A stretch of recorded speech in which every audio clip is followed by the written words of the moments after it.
We have Bruno DePaci, Director of Practice Management here with us today. If you're not familiar with the practice management team, think of them as two arms of our advisor consulting team. So one, you have the TREP team, Tax, Retirement, and Estate Planning team, ran by Wilmot George. And then on the other hand, you've got the practice management team, and that's ran by Alice Ambrosi. Think of them kind of like the CI GAM AT360, covering lots of topics, right? Helping you grow and build your business, helping you with marketing, social media, helping you navigate regulatory reform, the Fund CRM2 and client focus reforms, lots of succession and transition planning, workshops on team building and building an efficient team, lots of really, really great resources and one of the best websites we have on the CI side. Now, today's presentation is called Redefining Retirement, how to help your clients design their best latter life. And the reason and why this presentation was chosen today was we're actually in this very same room with some of you that's here today at our AT360 event. And Jody put on a great event. She had a bunch of case studies. And actually, one of the case studies was actually a couple that was approaching retirement. They were ready for retirement. The numbers looked really, really good. They already knew the numbers worked. They already knew that they were ready to retire. And I guess the question was really like, how do you add value? What are you delivering in that next meeting? What is the conversation you're having?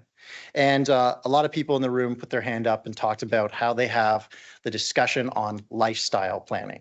And that's what this presentation is about. It's about having that conversation with your clients beyond the numbers, about ensuring that really the retirement is satisfying and fulfilling, can differentiate yourself as an advisor, it can build a deeper relationship and ultimately deliver more value to your clients. So with that, I'll welcome Bruno to the stage.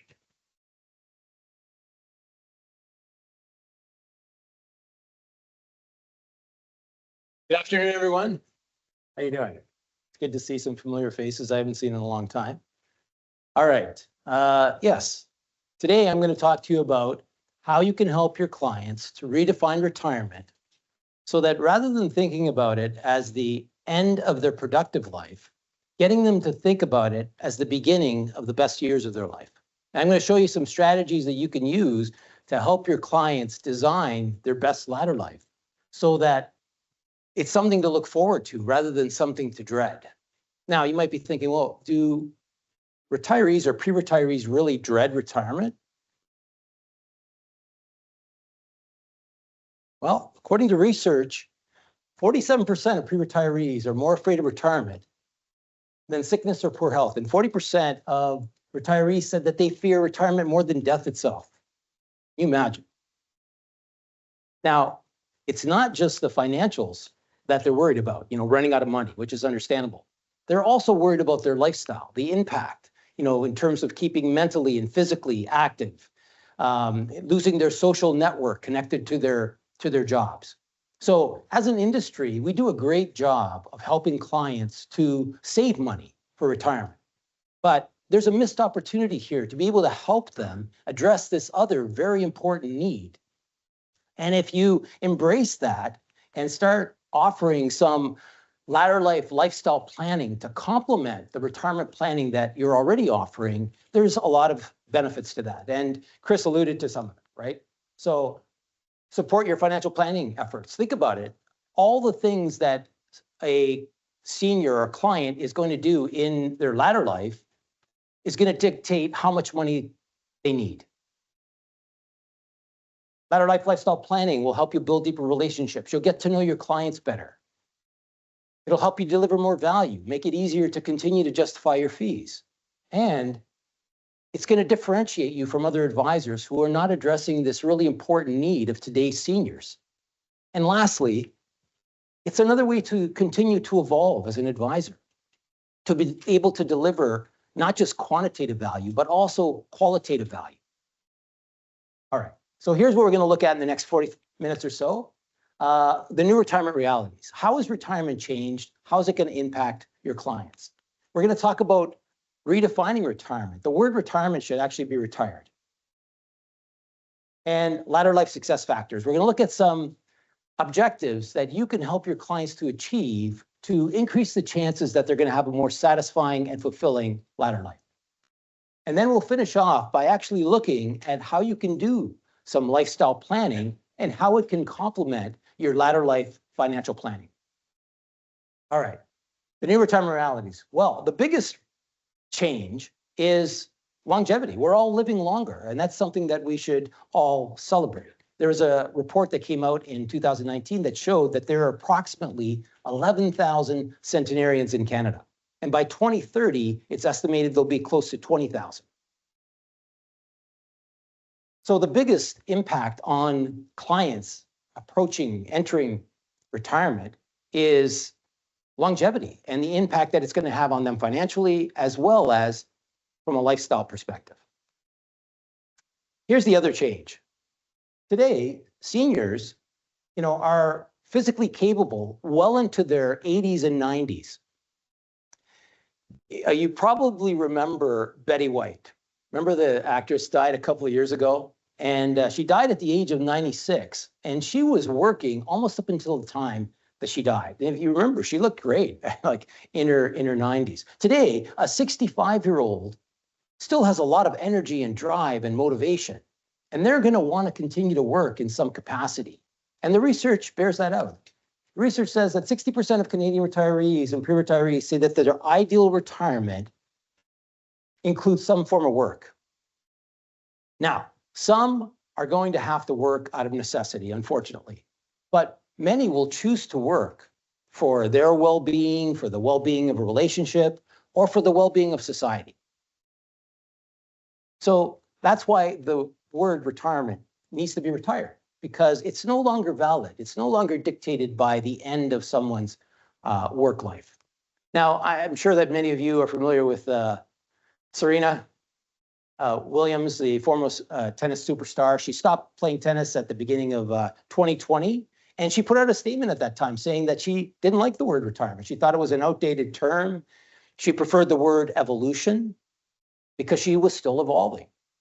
Today she's doing a lot of different things. Like she's working on a bunch of different projects. Some are tennis related, some aren't. She's spending time raising her daughter. And she's even contemplated the thought of coming back to play tennis in some capacity, maybe play some of the majors. So don't be surprised to see her back in the court one day soon. So there's a lot of words that have been bandied around, trying to replace this word retirement. And you can see the sampling list here, everything from next evolution to third act. And you might have a preference from this list. I like the word latter life. I've used it, and I'm going to continue to use it throughout the presentation. But I came up with my own term as well, and I'm calling it the choice time years. Now, admittedly, I borrowed this term from elementary school teachers. You may have heard this term before, but they use it to describe playtime when they give kids a choice on how they can spend that time. And that's really what the new reality, or retirement reality, is all about. It's about choice. It's about that point in time when somebody is ready, willing, and able to choose on their own terms how they want to spend every day for the rest of their life. And what are we talking about? We're talking about 62,400 additional leisure hours, give or take, right? That's a long time to spend, to be bored. And that's what can happen if it's not planned properly. And that's exactly what happened to my father-in-law. And his name is Conrad. And so here's Conrad's story. So Conrad is 95 years old today, and he retired at 65. But if you ask him, how's your retirement been? He won't hesitate to tell you that it's been painfully boring. And that's because he never did anything to plan for how he's going to spend all that time, right? He was focused on saving money. And fortunately, my father-in-law and my mother-in-law are financially comfortable. But after he retired, he didn't know what to do with himself. Now, in fairness, he also didn't know that he was going to live till 95. Both of his parents died in their early 70s. But today we know from the tables, the mortality tables, that many of your clients are going to spend 30 to 40 years in retirement. And that's a long time to be bored, but it doesn't have to be that way. If you do a little lifestyle planning with your clients, that you can increase the chances that they're going to have a more satisfying and fulfilling retirement. I'm going to show you how to do that a little bit later on, but I want to show you some more stats right now. Here's how Canadian seniors are spending their time right now. So they're doing some household work, right? You can't get away from that, I guess, even in retirement. They're shopping for goods and services. Oh, apparently everybody's sleeping in, right? 100% of people are sleeping in. I'm looking forward to that part. Paid work. Of course, we talked about that. Some are going to continue to work. Active pursuits, 75 or 76%, meaning like walking, biking, hiking. But there's a large percentage that are involved in these passive pursuits, 90%. And this number has actually increased over the last 20 years at the expense of active pursuits. And it's things like, you can probably guess, surfing the internet, watching videos on the internet, using social media. And it's a disturbing trend because it's leading to a more sedentary lifestyle, which can have a negative impact on seniors' health and their ability to live independently for as long as possible. So I want to explore this disturbing trend a little bit more and look at, a very common pastime that we all enjoy, which is television watching. So according to research, Canadian seniors spend on average 28 hours per week watching TV. That's 2 times more than any other age group. Only sleeping takes up more time. Viewing increases significantly with age. And here's the kicker: watching TV reduces life expectancy. Now, I'm not saying don't watch TV. Of course, we want to watch TV because it's relaxing and it's entertaining. But too much TV watching can be bad for your health. And so with a little bit of lifestyle planning, you can minimize the amount of downtime. You can encourage your clients to actually stay active for as long as possible. And you could literally be increasing their life expectancy. So here's a perfect example. This is a real life story of a retiree who, it was actually a professor, that after they stopped working, for the first 6 months, they slept in every day and they spent the rest of the day watching TV. And after 6 months, they were not only bored out of their minds, but they actually started developing some health issues and they had to go on medication. So one day he gets a call, the professor gets a call from one of his friends asking him, who owns a car wash, asking him if he'll come in and actually help him because one of his employees had called in sick. So the professor agrees, and he went in that day and he worked really hard, harder than he's probably worked in a long time. And at the end of the day, he was exhausted. And that night he went to bed and he slept like a baby. He had the best sleep that he'd had in months, if not years. And in the morning, he woke up and he felt re-energized, and he thought to himself, this sedentary lifestyle is not serving me. So he called his friend up and he asked him if he could work there for a couple of days a week. True story. And his friend said, sure. And that's when everything changed. Within 3 months, he was back to his old self again. He was off his meds, and he was actually enjoying his choice time years because he was active, he was socializing with people at work, and he had a purpose. Even though the purpose was going and working at the car wash, it was a purpose. And so these 3 things I just described are what are referred to as success factors. And that's what we're going to talk about in this next section, success factors. So before I do that, though, I just want to define well-being, latter life well-being. It is the state of being financially comfortable, healthy, and happy. These 3 things are inextricably linked. So when you help a client in one of these areas, it positively impacts the other areas. So let me give you an example. When you help a client increase their wealth, it increases their health by improving their diet and nutrition so they can buy better food, increasing access to exercise facilities and equipment. They can buy a home gym, they can buy a gym membership, and reducing their financial stress. When you help a client through lifestyle planning to maintain their health, improve their health, you're increasing their wealth by lowering their healthcare and medical costs, by providing or prolonging the ability to generate income. As long as they're healthy, they're always going to have that option to work and generate income. So you can see that everything is inextricably linked, and that offering this lifestyle planning is a natural extension of what you already do for your clients. And you can explain it that way to your clients to make them more receptive to allowing you to help them do a little bit of lifestyle planning. All right, so here now are the 10 success factors. There's more than 10. I've had people come to me after the presentation and say, oh, what about this one? And there's definitely more than 10. These are the top 10. And they are, the idea here is that to help clients to identify as many activities as possible that will satisfy every single one of these success factors. And if you do that, that will significantly increase the chances that they're going to have a more satisfying and fulfilling latter life.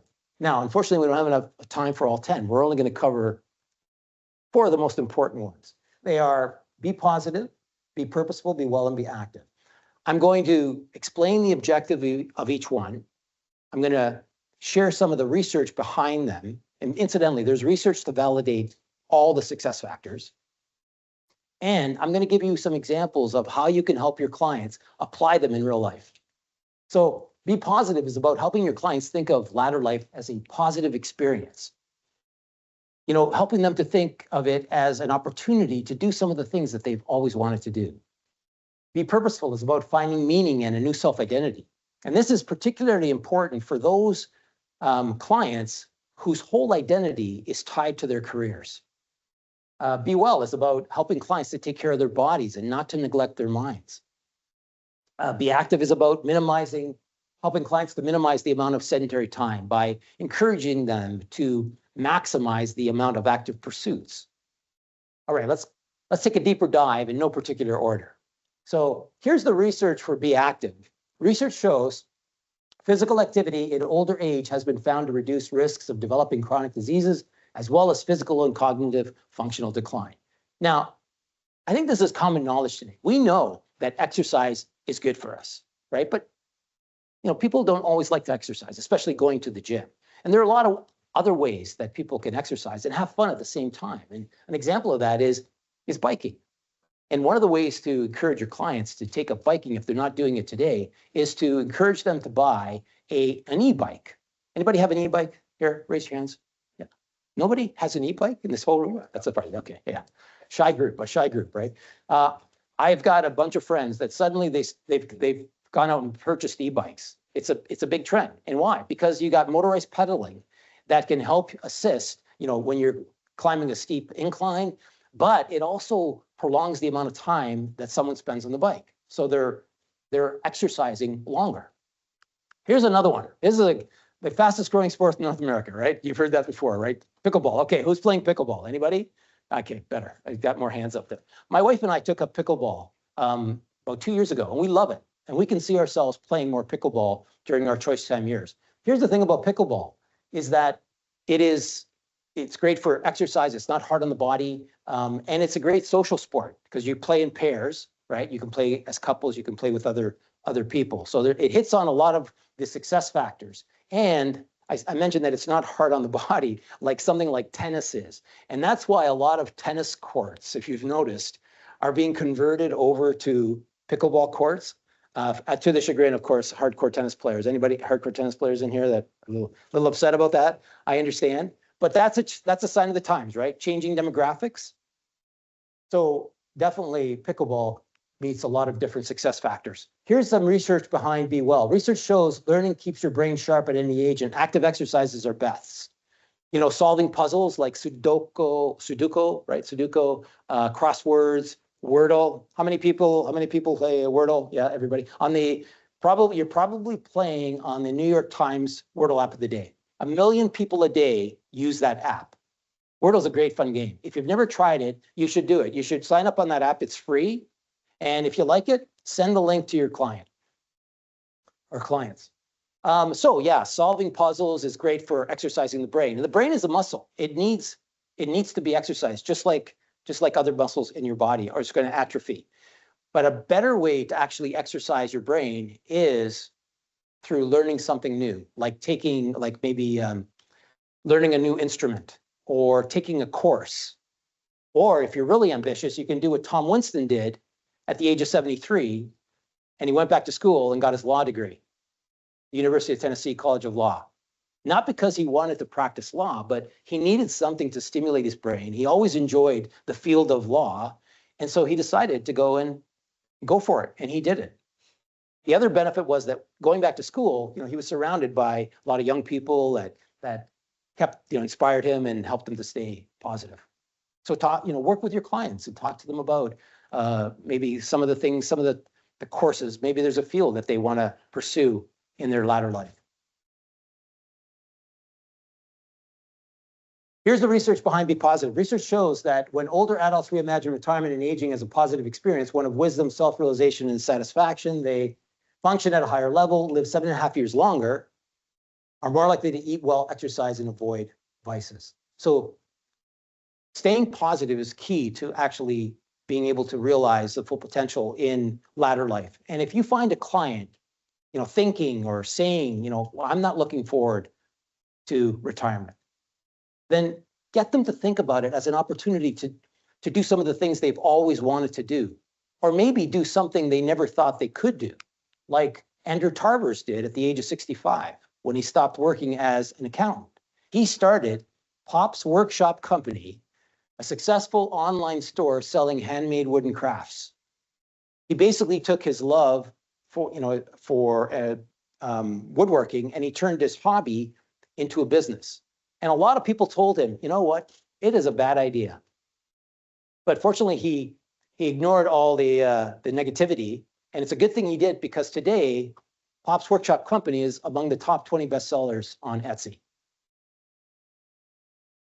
So here's the research behind Be Purposeful. Research shows that a meaningful life lessens the effects of aging, and people who have a sense of purpose or direction in life outlive their peers. Talked about the professor just working at a car wash. But here's one that, who better to demonstrate that than former Mayor of Mississauga, Hazel McCallion. And I live in Mississauga, so I appreciated Hazel. Hazel found her calling late in life. She was 57 when she decided to run for mayor, and she ran and she won, and she held that position until she was 93. And then she unfortunately died a couple years ago. Now it's almost a couple years ago now, at the ripe old age of 102, one day before her 102nd birthday. So she was one of those 11,000 Canadian centenarians. So talk to your clients about, finding their purpose. Maybe there's a cause that they want to support in their latter life. So use the success factors as a guide to help your clients identify enough activities that they can participate in during their latter life to increase their chances of having a more satisfying. All right, so in this section, we're going to talk about how you can actually do a little bit of latter life lifestyle planning with clients, and how it can complement your latter life financial planning. Now, it's going to take more time. Like one more thing, I'm sure that nobody needs one more thing added to their plate. So the question then becomes, is it worth it? And the best way I can answer that is to try to put it in perspective for you. People spend more time planning a 2-week vacation than they do planning a 30-year latter life. Is that fair? I mean, does that make sense? It doesn't make sense to me, but because there's so much more at stake with, at risk with not planning how someone's going to spend all that time, which is exactly what happened to my father-in-law. And it's become a life of boredom. So a little lifestyle planning can go a long way. It can also help clients to reduce their anxiety about the choice time years, because research shows that as people approach their choice time years, their anxiety increases, especially if they have not planned properly in all respects, because it creates more uncertainty about the future. And there's a strong correlation between uncertainty and anxiety. Anxiety is basically fear over control. Success is the opposite. It's control over fear.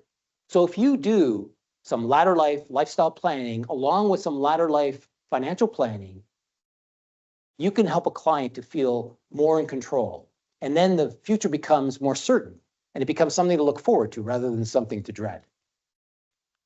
So here's what I mean by offering both of those services, latter life financial planning and latter life lifestyle planning, and how they complement each other. Basically, by offering both, you're going to deliver optimal well-being for your clients. Financial planning is going to provide clients with comfort and confidence, and lifestyle planning is going to increase their health and happiness during their latter life. Here's the definition for each one of these services. Latter life financial planning is about determining latter life income needs projections based on future expenses. It should also include some decumulation strategies so that clients' money lasts as long as they do. Lifestyle planning, latter life lifestyle planning, is about identifying and planning latter life daily activities so that clients are productive every day during their latter life. And you can start either one of these planning services as early as age 45, and you can just keep updating their plan every 5 years or as their situation changes. So here's some research that shows the value of latter life financial planning.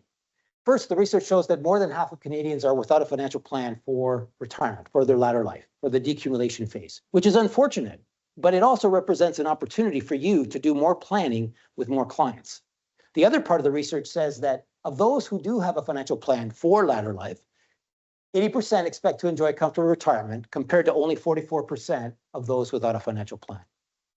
So it just proof positive that if they have a formal financial plan for latter life, if your clients have one, that they will feel more in control. Like we were talking about earlier, they'll feel more in control. There's more certainty about the future, less anxiety.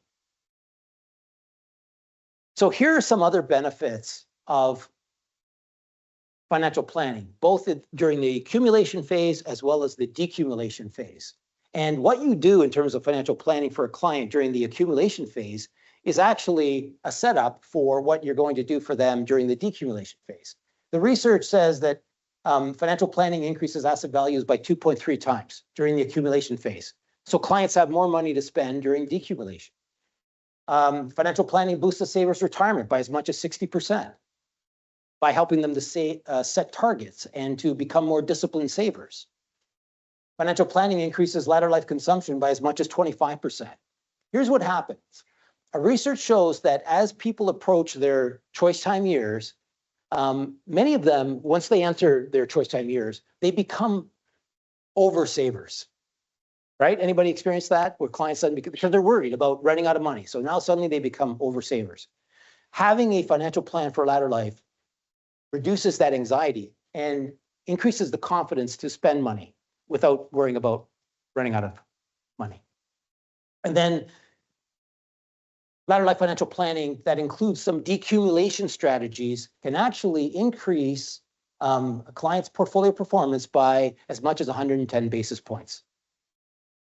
Now, here's some examples. I'm just going to highlight them quickly in terms of the decumulation strategies. There are different kinds: tax-efficient withdrawal strategies, when to take OAS and CPP, pension income splitting strategies. There are strategies around income generation and maximization, avoiding OAS clawbacks, determining safe withdrawal rates, portfolio remodeling to generate income, and optimizing portfolio drawdowns. If you want any more information on any one of these and how you can apply them to your individual client situation, then we've got a team of tax, retirement, and estate planning experts that you can access through Chris or Dev. All right, so here's the research to validate the effectiveness of latter life lifestyle planning. Research says that retirees who have done some preparation for leisure time are far more likely to say retirement is more fun, enjoyable, and pleasurable. It is definitely effective. But in order for you to do it effectively with your clients, there's a few things you need to know about latter life that are not necessarily obvious. Number one, the most important thing actually is that it's not one big event. There are actually 3 stages to latter life, and each stage has its own unique characteristics, expenses, and risks. And I want to highlight some of those so that you can factor those in to both the latter life financial planning as well as latter life lifestyle planning. So first I'm going to highlight the 3 stages, and then I'm going to delve down into each one of them. So the first stage is the active stage, followed by the leisurely stage, followed by the sedentary stage. The duration for how long each of these stages lasts varies from individual to individual. But generally speaking, the active stage is the longest, followed by the leisurely stage, followed by the sedentary stage. And the objective of latter life lifestyle planning is to help the client prolong the active stage and the leisurely stage for as long as possible, to minimize the time they spend in the sedentary stage, because that's the most challenging stage. All right, so let's drill down at the active stage. So at this stage, seniors have a lot of energy and drive and motivation, and many of them are going to want to travel and explore the world. And when they're not traveling, they're going to want to spend time socializing and entertaining with friends and family. The other big activity during this stage is work, like we've talked about earlier. So many will want to continue to work in some capacity. Now, both work and travel can have a big impact on seniors' time and money. So think about it. If a senior wants to travel a lot, they're going to have more time, they're going to need more money, is what I'm trying to say. They're going to need more money, and they're going to have less time to do other things. If a senior wants to work, they're going to have more money, but they're going to have less time to do other things. So travel and work are two key kind of areas of focus when you're helping clients plan for that first stage of latter life. Then let's talk about stage 2. This is the leisurely stage, where seniors start to slow down a little bit, and they don't travel as much. They spend more time around the home, and that often leads to renovation costs.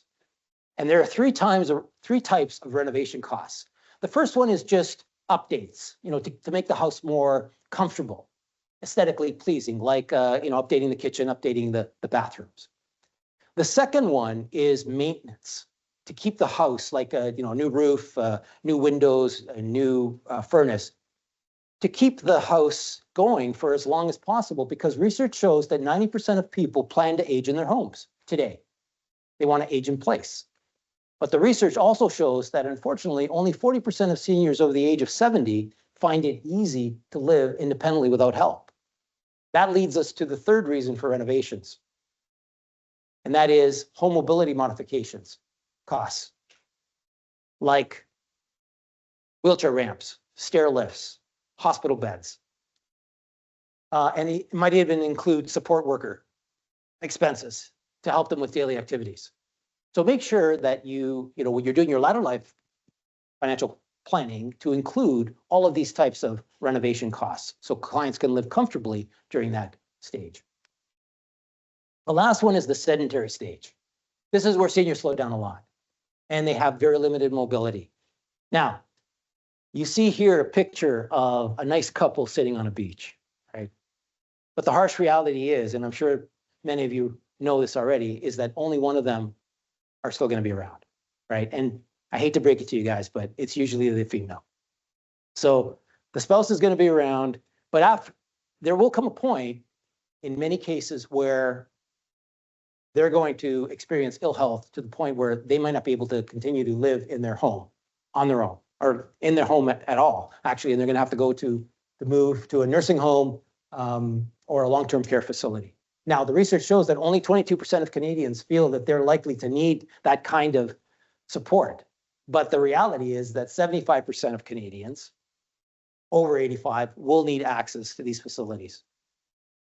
So make sure that you incorporate some nursing home and healthcare facilities costs into the latter life, into your client's latter life financial plans. All right, now we're going to get into a little bit of the nitty gritty on how to actually do some lifestyle planning with your latter life lifestyle planning with your clients. The first thing that you need to sort of wrap your head around is, how much time do you need to help them fill? So for most of us working today, we already have 48 hours of leisure time. You may never have thought about it this way, but we have 48 hours of leisure time made up of weeknights and weekends. Now we're going to add another 40 hours for a total of 88 hours a week when somebody stops working entirely. Now, for some, 40 hours is not going to be enough to do all the things that they want to do. But for most people, for most seniors, it's going to be hard to fill that time productively. And so here's an example of what can happen. Sometimes some of the activities during the weeknights and the weekends might get pushed into the weekdays, like maybe housework. They decide, oh, we're doing the housework on the weekend, let's do it during the week. Problem is that if they don't backfill that activity with another activity, then it just becomes downtime. And the easiest way to fill downtime is watching TV. And we already know what the ill effects of watching too much TV are. So this exercise needs to be done formally. It needs to be done methodically so that all of the leisure time can be properly scheduled. In fact, downtime is actually scheduled so that it's kept to a minimum and the client has more control over it. Now, the good news is we have a tool that's available to you and your clients that they can use to plan their choice time years. And there's 4 steps. I'm going to walk you through them quickly that they need to complete. So the first step is to complete the fancy word here, success factor activity planning sheet. It's a mouthful. But basically, it is to identify as many activities as possible that they can get involved in, participate in, to satisfy all of the success factors that we talked about, the 10 success factors. So that's the goal. Find as many activities as possible that satisfy all the success factors. Number 2, detail any work or travel plans. Remember we talked about those are the 2 biggest activities that have the biggest impact on the senior's time and money. So it will ask them questions like, do you want to continue to work? What capacity? Part-time, full-time? Do you want a second career? Do you want to start a business? And then the same idea around travel. Do you want to travel? How much do you want to travel? Where do you want to go? Because that's going to make a difference. Do you want to go to expensive places like Paris, stay in fancy hotels, or maybe more economical places like Costa Rica? Number 3, define how many hours you will spend on each activity. This is an important step because you want to make sure that they can fit everything in that they want to do, right? So you've got to schedule it. But more importantly, make sure they're not planning to spend too much time on any one thing. So I love golf. And like I can see myself playing more golf during my choice time years, but I don't want to play golf every day. I mean, I want to play pickleball, I want to travel, I want to do other things. And that is the key, right? Variety is the spice of life in general, but it's particularly important during those latter life years.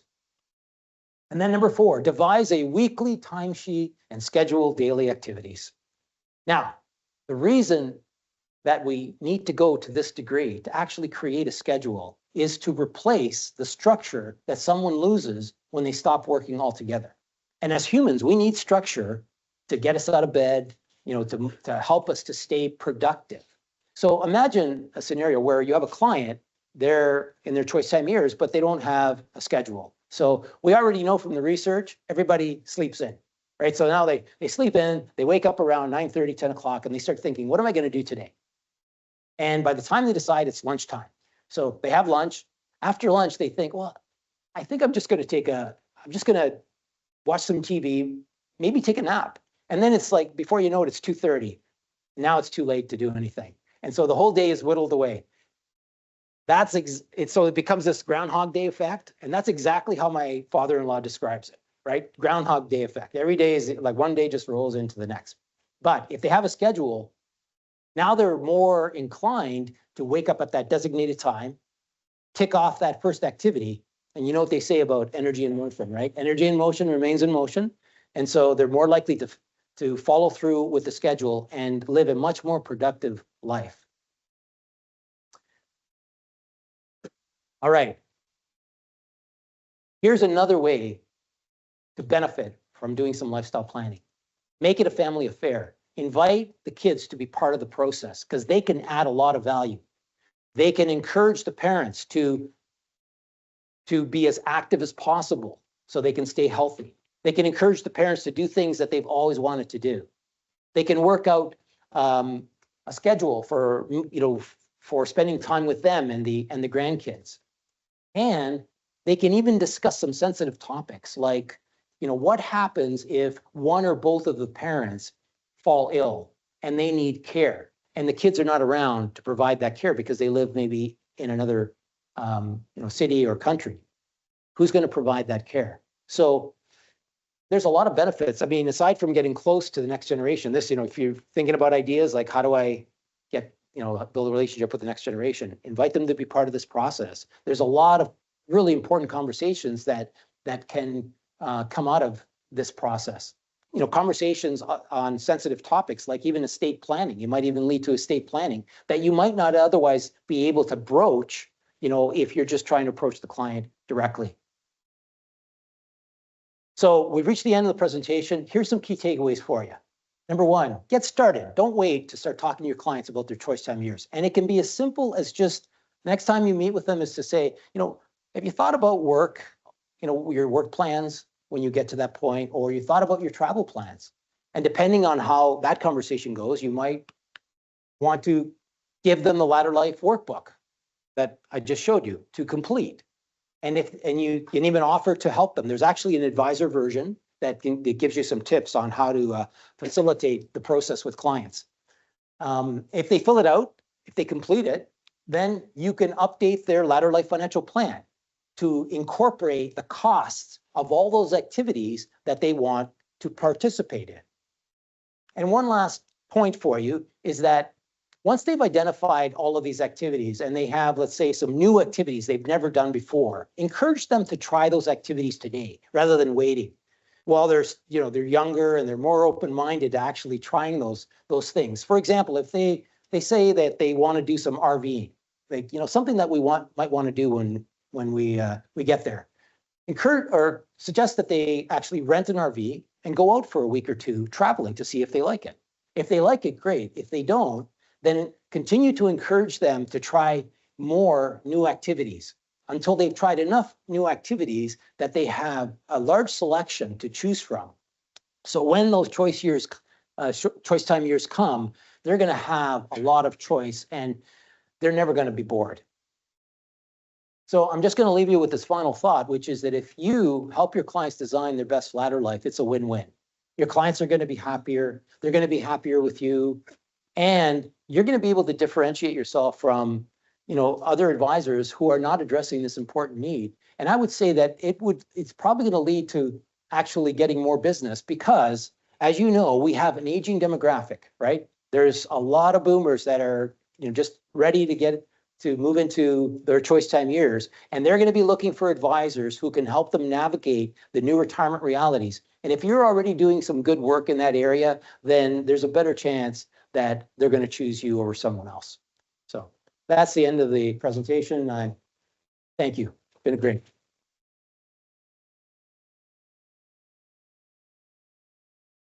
Sir, much appreciated. Anytime. Bruno's one of those guys. It's the best voice ever. Like just so soothing and calming. I will say Bruno's one of our most versatile people in the company, literally. So he's helped me build so much content and client-facing content for advisors, but also investors. So if you're seeing trends or things that you think might be beneficial, that you think, there might be some ability to build content around, Bruno's been fantastic in the past. For example, he helped build some content around maximizing the sale price of your book as an advisor. And he put together this fantastic spreadsheet and I shared it with a few advisors, which if you are interested, let me know and we can talk about that further. But anyways, great content he puts together. So thanks again, Bruno. Just before I get to my formal kind of closing remarks, just some housekeeping items to end the day. We do, of course, have some refreshments outside here on the left-hand side of myself or right-hand side of you guys through the door. So feel free to stay for that. We do, of course, have the game. You would received an email from Michelle.